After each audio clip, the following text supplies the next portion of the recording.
Pernahkah kalian bertanya, mengapa di Jawa Tengah ada dua pusat kebudayaan besar, Solo dan Jogja, yang dulunya adalah satu kerajaan? Inilah kisah pecahnya Kerajaan Mataram.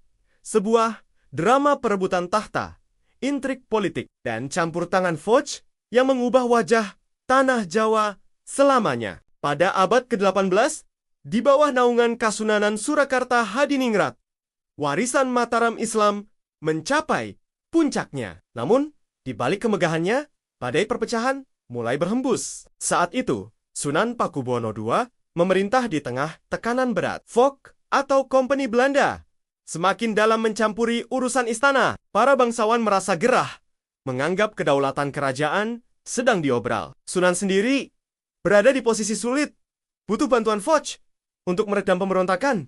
Tapi bantuan itu datang dengan harga yang sangat mahal. Ketegangan memuncak. Perang meletus di berbagai wilayah pesisir. Sunan yang terdesak akhirnya meminta bantuan Foch. Namun, sebagai imbalannya, Foch semakin kuat, mengikat Surakarta dengan berbagai perjanjian yang merugikan. Puncaknya, pada tahun 1749, dalam kondisi sakit parah, Sunan Pakubuwono II menyerahkan kedaulatan kerajaannya kepada Foch.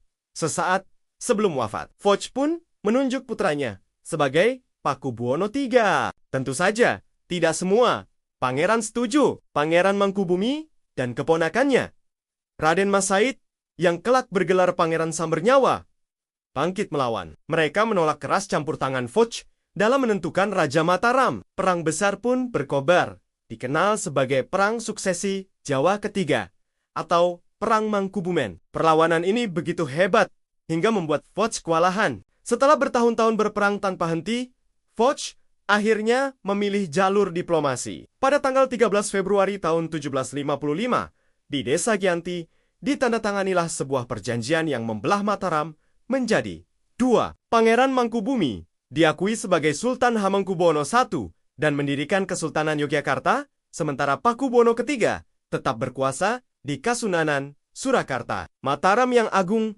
kini resmi terpecah. Tapi tunggu, ceritanya belum selesai. Raden Mas Said atau Pangeran Sambernyawa masih terus berjuang menuntut haknya. Setelah pertempuran sengit selama bertahun-tahun, akhirnya tercapai kesepakatan kedua, yaitu Perjanjian Salatiga pada tahun ke-1757.